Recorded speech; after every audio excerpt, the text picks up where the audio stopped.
أعوذ بالله من الشيطان الرجيم بسم الله الرحمن الرحيم أو كصيب من السماء فيه ظلمات ورعد وبرق يجعلون أصابعهم في آذانهم من الصواعق حذر الموت والله محيط بالكافرين يكاد البرق يخطف أبصارهم كلما أضاء لهم مشوا فيه وإذا أظلم عليهم قاموا ولو شاء الله لذهب بسمعهم وأبصارهم إن الله على كل شيء قدير. منافقین کا تذکرہ چل رہا ہے. کل بھی منافقوں کی ایک مثال بیان کرے. ان کی مثال ایسی ہے جیسے آگ سے جلائی گئی، جب وہ آگ روشن ہوتی ہے تو اس کی روشنی سے چلتے ہیں. یہ مثال کل بیان کی ہے. تو آج بھی منافقین کی ایک مثال بیان کر رہی. تو آج کی مثال منافقین کی، کل کی مثال میں بتانا کیا چاہتے تھے کہ منافقوں کی مثال ایسی ہے کہ وہ لوگ جب اسلام کی حقانیت، اسلام کے دلائل واضح طور پر کھل کر سامنے آ رہی، حق کیا ہے، باطل کیا ہے، سچ کیا ہے، جھوٹ کیا ہے، کون سا دین اچھا ہے، یہ سب چیزیں جب کھل کر سامنے آتے ہیں تو اسلام کی حقانیت سامنے آنے کے باوجود بھی کفر اور نفاق کو اختیار کر لیتے ہیں، اسلام پر آتے نہیں ہیں. ان کی مثال اوپر کی کل کے سبق کی تھی. آج کے درس کا سبق اور مثال یہ بھی منافقوں کے بارے میں ہے، لیکن یہ وہ منافق نہیں، ترجمے کے بعد بتاؤں گا، تشریح بتاؤں گا. او کصیب من السماء، یا منافقوں کی مثال ایسی ہے جیسے آسمان سے بارش ہوتی ہے، ویسی مثال ان کی. اب آسمان سے بارش برسے تو کیا ہوتا ہے، اس بارش میں اس بارش میں ظلمات، اندھیریاں بھی ہوتی ہیں، ورعد، گرج اور کڑک ہوتی ہے، وبرق، بجلی ہوتی ہے، چمک ہوتی ہے. یجعلون اصابعهم، تو یہ لوگ اپنی انگلیوں کو اپنے کانوں میں ڈال لیتے ہیں. من الصواعق، کیوں؟ کڑکوں سے، بجلی کی گرج سے بچنے کے واسطے، اس سے ڈر کر، خوف کھا کر، اور موت سے بچتے ہوئے، موت کے ڈر سے، بجلیوں کی آواز سے ڈر کر، موت کے خوف سے بچنے کے لیے اپنے کانوں کے اندر انگلیاں ڈال لیتے ہیں. واللہ محیط بالکافرین، اللہ تعالیٰ ان کو گھیرے میں لے رکھا ہے، اللہ کے گرفت میں، گھیرے میں ہے کافر، اللہ کے حدود سے باہر نہیں. یکاد البرق یخطف ابصارهم، قریب ہے کہ وہ بجلی، وہ کڑک، وہ چمک ان کی آنکھوں کی روشنی کو اچک کر لے جائے، چھین لے. کلما اضاء لهم، جب اس بجلی سے روشنی ہوتی ہے تو چل پڑتے ہیں. بجلی جیسے چمک ہو جاتی نہیں، چمکتی ہے تو روشنی پیدا ہوتی ہے، تو اس روشنی سے رستہ دکھتا ہے تو رستے سے چلنا شروع کر دیتے ہیں. مشوا فیہ، اس روشنی کے ذریعے سے چلنا شروع کر دیتے ہیں. جب وَإِذَا أَظْلَمَ عَلَيْهِمْ، جب وہ بجلی چمک کر پھر اندھیرا آ جاتا ہے، جب اندھیرا آ جاتا ہے ان پر تو ٹھہر جاتے ہیں. ذرا چمکی، رستہ دکھا، چلنا شروع کر دیتے. پھر روشنی چلے گئی، بجلی چمک کر پھر بند ہو گئی، اندھیرا آ جاتا ہے تو پھر کیا کر دیتے، چلنے سے ٹھہر جاتے ہیں، قاموا، ٹھہر جاتے ہیں.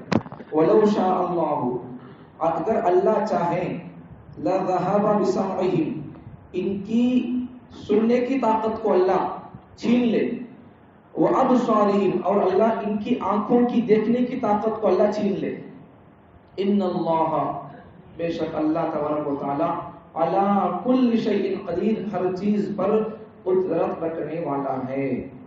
اب ان کی اس کی تشریح تفسیر سمجھو. تو کل منافقوں کا جو تذکرہ اور مثال تھی وہ منافق لوگ تھے جو حق کھل کر آنے کے بعد بھی مانتے نہیں تھے. اب جو آدمی حق، سچ، حلال حرام کیا معلوم ہونے کے بعد بھی حلال کو اختیار نہیں کرتا ہے تو اس آدمی کے اندر بھی منافقوں کی علامت اور مزاج آ گیا. بلکہ آج لوگ حق سننا نہیں چاہتے، حق سننا ہی نہیں چاہتے، حلال سننا نہیں چاہتے، حرام سے بچنے کی کوشش کرنا نہیں چاہتے۔ دیکھو پہلی بات کیا، حرام سے بچنا ہے یا حلال پر عمل کرنا ہے، دونوں کے لیے بھی دونوں کو سننا پڑتا۔ حلال پر عمل کرنے کے لیے بھی جنت میں جانا ہو تو جنت کے تذکرے، جنت کی حالات، جنت کے مناظر، جنت کی نعمتوں کا لوگوں میں شوق پیدا کرنے کے لیے جنت کی باتیں کریں تو شوق پیدا ہوگا، پھر اس کے بعد جنتی اعمال آدمی کرنا شروع کر دے گا۔ اب جنتی حالات کو سن کر جنتی اعمال کرے گا تو پھر آدمی جنت میں جانے کی کوشش کر سکتا ہے۔ ایسا ہی جہنم سے بچنے کے لیے جہنم کے عذابات کو اگر بیان کریں گے تو آدمی ایسے ایسے عذاب ہیں، یہ گناہ کرے تو یہ عذاب ہے، اس گناہ کی سزا یہ ہے، اس کا شکشا ایسا ہے ہوتا۔ اگر جب تک لوگوں میں جہنم کے تذکرے بیان نہیں ہوں گے تب تک لوگ جہنم سے بچنے کی کوشش نہیں کرتے۔ جب جہنم کے تذکرے ہوں گے، جہنم کے خوفناک مناظر، عذاب، سزا بیان کریں گے تو پھر ڈر خوف محسوس ہوگا، ڈر خوف پیدا کر کے جہنمی اعمال سے بچنا شروع کر دیں گے۔ تو ویسے ہی جب تک حلال کی بات کھل کر سامنے نہیں آتی تو تب تک حلال پر عمل نہیں کرتے، جب تک حرام کی بات کھل کر سامنے نہیں آتی تب تک حرام سے نہیں بچتے۔ تو دونوں بھی باتیں ہونا، خالی حلال کی بات نہیں ہونا، حرام کی بھی بات ہونا، تب جا کر آدمی کو سمجھ میں آتا ہاں یہ ہے، یہ فائدے والی چیز ہے، اس سے فائدہ ہوتا مجھے، یہ نقصان کی چیز ہے، اسے مجھے بچنا پڑے گا ورنہ مجھے یہ چیز جلا کر رکھ دے گی۔ یہ پانی ہے، اگر میں دھوپ میں پیوں گا تو مجھے فائدہ ہوگا، پیاس بجھے گی۔ یہ آگ ہے، اگر میں اسے ٹھنڈ کے وقت میں اس سے میں فائدہ حاصل کرنا چاہوں تو فائدہ حاصل کر سکتا ہوں، ورنہ پھر اس کے علاوہ کبھی بھی وہ آدمی انگار کے پاس آئے گا تو انگار اسے جلا کر رکھ دیتی ہے۔ تو میرے منافقوں کی مثال اور منافقوں کی بات چل رہی، تو پہلے کی مثال میں کیا تھا کہ منافق لوگ حق کھل کر آنے کے بعد بھی اسلام اپنے دلائل کے ساتھ، حقانیت کے ساتھ سامنے واضح طور پر کھل کر آنے کے بعد بھی اسلام کو مانتے نہیں تھے۔ ان کی مثال اوپر کی کل کے سبق میں بیان کیے۔ آج کے سبق میں کیا مثال ہے منافقوں کی؟ آج کے سبق میں بھی منافقوں کا تذکرہ ہوا، ایک مثال سے سمجھائے کہ منافقوں کی مثال جیسے آسمان سے برسنے والی بارش، یہ آسمان سے برسنے والی بارش کو اس سے مراد اسلام لے، آسمان سے برسنے والی بارش سے مراد اسلام ہے۔ اب جب بارش برستی ہے تو اس بارش میں، بارش جب ہوگی تو اندھیرا بھی ہوتا ہے، اجالا نہیں رہتا، تو اس بارش میں اندھیرے بھی ہوں گے، تو یہ اندھیرے سے مراد کفر اور شرک ہے، نفاق ہے۔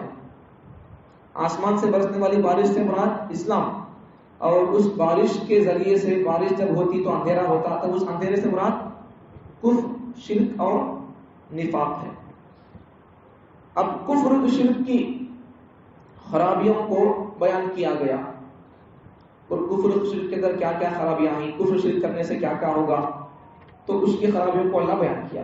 وَرَعْدٌ وَبَرْقٌ، جیسا بجلی کا کڑکا ہے ویسا اگر کفر و شرک اور نفاق اختیار کرو گے تو ویسی تم کو کڑکے کی جیسا آواز بجلی جب گرجتے دیتی ہے، آسمان جب بارش پانی ہوتا ہے تو آسمان پھول گرجتا ہے تو اس وقت کیسی آواز آتی ہے، ڈرونی آواز آتی ہے، دل کانپ جاتا، آدمی اچھل کو پڑتا نہیں، تو ویسا تم کو اچھلانے والے، مچلانے والے، تم کو ڈرانے والے عذاب تیار کیے ہوئے ہیں۔ اگر تم کفر و شرک کو، نفاق کو اختیار کرو گے تو جیسا بجلی کے کڑکے کی آواز سخت ہوتی ہے، برداشت سے باہر ہوتی ہے، اس سے زیادہ سخت عذاب تم کو ملے گا اگر تم کفر و شرک اور نفاق کو اختیار کرو گے۔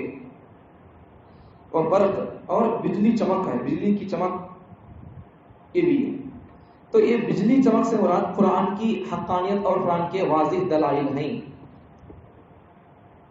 اب یجعلون اصابعهم فی آذانهم من الصواعق حذر الموت، تو اب یہ منافق لوگ کیا کرتے، اب اسلام کی حقانیت کھل کر آتی ہے، اسلام ایک تو منافقوں کی مثال کیا پہلے کی آیت میں کل کے سبق میں آئی ہے، جو حق کھل کر آنے کے بعد بھی مانتے نہیں اسے۔ دوسری آج کے سبق کی مثال کیا منافقوں کی، آج کے سبق کے اندر منافقوں کی کون سے منافقوں کی مثال ہے؟ یہ وہ منافقوں کی مثال ہے جو لوگ اسلام لانے کے بارے میں تذبذب میں ہیں۔ تذبذب کا تو کیا لیں گے نکو، لے تو کیا ہوتا کہ تو نہیں، لے تو کیا ہوتا کہ تو ایسا ادھر بھی نہیں ادھر بھی نہیں، لیں گے نکو بول کر تذبذب میں ہے۔ تو ان لوگوں کے بارے میں جب ان کے پاس بھی جب اسلام کے حقائق کو، اسلام کی باتوں کو، اسلام لانے کے بعد اللہ کیا دیں گے انعامات، وہ سب چیزیں اگر جب بیان کرتے ہیں ان کے دل کے اندر اطمینان ہوتا ہے، تو تب یہ لوگ بھی، ان کا دل بھی اسلام کی طرف جھکنے لگتا ہے۔ پھر جب اپنے گھروں کو چلے جاتے ہیں، دنیا میں مست رہتے ہیں، تو پھر ان کے دل کے اوپر اپنے کفر، شرک اور نفاق کی ظلمتیں، اندھیریاں پھر چھا جاتی ہیں، تو پھر یہ لوگ نفاق کی طرف چل پڑتے ہیں۔ اب پھر کرتے کیا؟ اب گناہ کریں گے اور زبان پر صرف کلمہ ہوگا، دل میں اللہ کا یقین اور اللہ پر بھروسہ نہیں، اسلام کے احکامات پر عمل کرنا نہیں، اسلام کے احکامات اور اسلام کے ذمہ داریاں کیا ہیں، کرنے کا کام کیا، نہیں کرنا سو کیا کام۔ اگر وہ ذمہ داریوں کو جب بتا جاتا ہے، احکامات کی بات ہوتی ہے، حلال کو اختیار کرو، حرام سے بچو، نہیں اختیار کرو گے حلال کو، حرام اگر اختیار کرو گے تو یہ گناہ ہوگا، یہ گناہ ہوگا، جب ذمہ داریاں بتائی جاتی ہیں، گناہوں پر سزا جب بتائی جاتی ہے، تو یہ لوگ کیا کرتے؟ کانا میں انگلیاں ڈالے جاتے رہتی، ہمیں سنتے نہیں کیا بھی اسے گناہ کرے تو کیا عذاب ملتا، ہمیں سنتے نہیں اسے۔ اب ایسا کانا میں انگلیاں ڈالے کیا بول رہی ہوں، کیا سمجھ رہی؟ اب ہمیں سنے نہیں، ہمیں کیا گناہ کرے تو عذاب کیا نہیں ہوتا، بولے سمجھ رہی ہوں، کیا سمجھ رہی؟ بولو، کانا میں انگلیاں رکھ لے کو کیا سمجھ رہی؟ ہمیں قرآن کی آیتوں کو نہیں سنے، ہمیں کیا گناہ کرنا چاہتی کہ کر لیتی، ہمیں منمانی کر لیتی، اب ہمارے کو سزا کیا بھی نہیں ہونا، کہیں کو ہمیں کیا بھی سمجھ نہیں، ہمیں کیا گناہ کرے تو کیا سزا ہے نہیں سنے، اب ہمارا گناہ نہیں ہوتی ہے، گناہوں پر سزا نہیں ہوتی، سمجھ رہی ہے۔ اجالا ہے، سورج نکلا ہوا ہے، کوئی آدمی اپنی آنکھوں کو بند کر لے کو بول لے تو بھائی اندھیرا ہے، کہیں کو سورج نظر نہیں آ رہا، اندھیرا ہے، کہیں کو بول تو قصور سورج کا نہیں ہے، قصور تیرا ہے، تیری آنکھوں کا ہے، تو آنکھیں کھول لے، تجھے نظر آئے گا اجالا ہوا سو۔ ویسا اگر کوئی آدمی اپنے کانوں کے اندر انگلیاں رکھ لے کو سمجھ رہا ہے کہ قرآن کی آیتوں کو نہیں سنا، قرآن میں کون سے گناہ پر کیا سزا ہے میں نہیں سنا، مجھے سزا نہیں ہوتی، بول کر کان میں ڈالتا ہوگا، کیا قصہ ختم؟ کیا نہیں ہے، تو سن نہیں سن، گناہ کرے گا تو عذاب، نیکی کرے گا تو اللہ تیرے لیے تیرے حق میں اللہ نعمتوں کا اللہ بارش، اور اللہ تعالیٰ تیرے اوپر نعمتوں کا اللہ تعالیٰ احسان کرے گا۔ تو وہ معاملہ ہے کا کانا میں ڈالے کیا سمجھ لیتی ہے، کیا بھی نہیں سمجھتے ہوتے ہیں، حالانکہ یہ لوگ کانا میں اگلا میں کئی گزار میرا سوال ہے کہ حضر موت، بجلی کے کڑکے سے بچنے کے لیے، بجلی کے کڑکوں سے بچنے کے لیے، تو بجلی کے کڑکے سے مراد وہی انہیں گناہ کر کے بھی نفاق کو اختیار کرے گے بھی کیا سمجھتی ہو، ہمیں نہیں سنے گناہ نہیں ہوتا، سزا نہیں ہوتی، سمجھ نہیں ہو، ایسی بات نہیں ہے۔ واللہ محیط بالکافرین، اللہ انہوں کیا بھی کر لیتے، کانا میں انگلیاں رکھ لیتے، کانا میں لٹھے رکھ لیتے، ان کو اللہ کا عذاب اور اللہ ان کو گھیرے میں لے رکھا ہے کافروں کو۔ یکاد البرق، اب ان لوگوں کو اب قریب ہے کہ ان کی آنکھوں کی بینائی دکھنا، روشنی قریب ہے کہ اللہ کی بجلی روشنی ان کی آنکھوں کی بینائی کو چھین لے، اچک لے، جب روشنی ہوتی ہے تو چلنا شروع کر دیتے ہیں، جب روشنی ختم ہوتی ہے تو پھر ٹھہر جاتے ہیں۔ اس لیے جب اچھی بات ملتی ہے، سچی بات ملتی ہے، قرآن حدیث کی روشنی سے جب اچھی باتیں ہمارے سامنے آتی ہیں تو ان پر عمل کرنا چاہیے، ورنہ پھر اللہ تعالیٰ ہمارے حق سے اللہ ہدایت کو چھین لیتا۔ اس لیے کب کون سی بات آ گئی، آج کیا بات آئی، منافقوں کی بات آئی، حق سنو بول کر بات آئی تو پھر اس پر عمل کرنا، حلال سنو کی بات آئی پھر سننا، حرام کو سنو اور اس سے بچنے کی کوشش کرو، یہ بات آئی اس پر عمل کرنا۔ تو یہی قصہ ان کا بھی کہ جب روشنی آتی ہے تو چلنا شروع کر دیتے ہیں، جب جیسے بجلی چمکتی ہے تو ذرا روشنی آتی ہے تو چلیں گے بول کر چلنا شروع کر دیتے۔ تو اسلام کی کوئی بات ایسی جو ان کو پسند آتی ہے تو اس پر چلنا شروع کر دیتے، پھر اسلام کے اندر کوئی گناہ کرے تو یہ سزا بول کر جب بات آتی ہے تو تب کیا کر دیتے، کئی کو چپ کے اسلام بول کر اسلام سے اپنا چہرہ پھیرنے کی کوشش کرتے، کئی کو اسلام میں رہنا ہمیں بول کر پیچھے رہنے کی کوشش کرتے۔ تو آدمی کو چاہیے کہ آدمی چاہے اسلام میں ہماری مرضی کے مطابق باتیں نکلے یا ہماری مرضی کے خلاف باتیں احکامات ہو، تب بھی آدمی کو چاہیے کہ اپنی مرضی کو لات مارے، اللہ کی مرضی کو سر آنکھوں سے تسلیم کرے۔ اگر اللہ چاہے تو کیا کریں گے، ان کی سنوائی کو، سننے کی طاقت کو اور بینائی کو اللہ ختم کر دے. اس لیے آدمی نفاق سے دور رہے، حق بات کو سنے اور اپنے اندر سے منافقوں کی علامتوں کو نکال دے. اور اسی طریقے سے آدمی اپنے آپ کو قرآن سے وابستہ رکھے، قرآن کو پڑھے، قرآن کو سنے، نمازوں کے اندر شوق پیدا کرے، ذکر و اذکار کے اندر شوق پیدا کرے. نمازاں بھی منافقوں پر بہت مشکل معلوم ہوتے، بوجھ معلوم ہوتے ان کو، خاص کر عشاء کی نماز. تو اس لیے آدمی کو نماز میں کوتاہی نہیں کرنا، معمول سے پوری نماز میں کوتاہی نہیں کرنا. تو نمازوں کے اندر کوتاہی کرنا یہ منافقوں کی علامت ہے، اور کم ذکر کرنا یہ منافقین کی علامت ہے. کیونکہ صبح کو ذرا، شام کو ذرا، صبح شام ذکر کرنا نظر قرآن میں بھی ہے، حدیثوں میں بھی ہے، لیکن خالی صبح شام کو ذکر نہیں کرنا، ہمیشہ کرتے رہنا. ذکر کرنے کے واسطے وضو کی بھی ضرورت نہیں ہے، ذکر کرنے کے واسطے غسل کی بھی ضرورت نہیں ہے. آدمی چلتے پھرتے بھی ذکر کر سکتا ہے، تسبیح لے کو بیٹھ کوچ کرنا ضروری نہیں ہے. اب یہاں سے آپ کام کو جاتے جاتے گانے لگا لے کر جاتے، ذکر کرتے چلو، اللہ اللہ سبحان اللہ بولتے بولتے چلو. موت آ گئے تو آپ کی ایمان پر ہوگی. اب اس سے بڑا آپ کو اور کیا ہوگا انعام، آپ کو اس سے بڑھ کر اور کیا ہوگا؟ ایمان پر اپنی بلرا، ایمان پر موت آ گئی ہے، اب اس سے بڑھ کر اور ایمان کی موت سے بڑھ کر اور اللہ کی طرف سے انعام کیا ہو سکتا ہے؟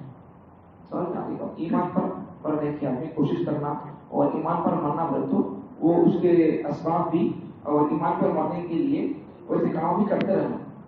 اور ہمیشہ اپنی ذکر کر رہا، 24 گھنٹے بھی اٹھا تو بھی اس کو ذکر کرتا رہتا، تو اس کی موت ہے تو کیسا آتی؟ ذکر کرتے ہونے کی حالت میں جاتی. تو ویسا آدمی ہمیشہ نماز پڑھ رہا ہے، اب اس کی موت ہے تو کیسا آتی؟ یہ نماز پڑھتا ہے تو اسے نماز کے حد میں موت آتی. تو ویسا آدمی ہمیشہ وہ کام کرتا رہتا ہے، لا الہ الا اللہ ہمیشہ پڑھتا ہے آدمی، لا الہ الا اللہ، لا الہ چلا تو بھی اٹھا تو بھی تھک جاتا ہے، کام جا رہا آدمی پھر بھی لا الہ الا اللہ زبان پر لا الہ پڑھ رہا، تو کیا ہوتا؟ اس کی وجہ سے اسی حالت میں اس کی موت ہے تو زبان پر لا الہ الا اللہ پڑھتے ہوا اس کی موت ہوتی. پھر اس سے بڑے اور تحفہ اللہ کی طرف سے کیا چاہیے؟ اور ہر کسی کو بھی ویسی نعمت نہیں ملتی، ہر کسی کو بھی مرتے وقت میں زبان پر کلمہ نصیب نہیں ہوتا. اس کی زندگی کے اعمال کیسے ہوں گے، اس کی زندگی کیسی ہوگی، اس کی زبان پر مرتے وقت میں وہی نکلتا. فلم اشاروں کی نقل کرتا تھا، وہی اس کی زبان سے نکلتا، وہی چھنا بولتا. سمجھ رہا ہے؟ کلمہ پڑھے تو بھی کیا بولتا ہے؟ کیا کلمہ جا رہے چھوڑ، دوسرے کا تو بولو، گانے لگاؤ، میوزک لگاؤ، مجھے وہ ہونا سے بول کر بولتا. سمجھ رہا ہے؟ ایک آدمی زندگی پر، ایک نوجوان زندگی بھر گانے سنتا تھا، مرتے وقت میں کلمہ کی نہ کافی نہیں، اسے بالکل ہاتھا پھوا اس کے یہ ہو گئے، سند ہو گیا، آپ پر پڑ گیا. جب روز ٹی وی گانے میں چلتا تھا، اب مرتے وقت بھی کیا ہو رہا؟ وہی سنا بول رہا ہوں، ٹی وی کی آنکھ کا تو اچھل کر ناچا، یہ حالت ہوتی اس کی. تو اس لیے آدمی زندگی اگر اسلامی گزارے گا تو موت بھی اسلامی ایمانی آئے گی. زندگی دیکھے تو ایمانی اسلامی نہیں، موت دیکھے تو ایمانی اسلامی حاصل ہو سکتا ہے. اس لیے زندگی ایمانی، عرفانی، قرآنی، رحمانی، ربانی زندگی گزارنا، تب جا کر موت بھی ویسے آتی. اللہ تعالیٰ مجھے اور آپ کو اپنی زندگی کو ایمانی اسلامی مطابق، زندگی اصول کے مطابق گزارنے کی توفیق عطا فرمائے، اور اپنے اختتام بھی اللہ تعالیٰ ایمان پر ہی فرمائے. الحمدللہ.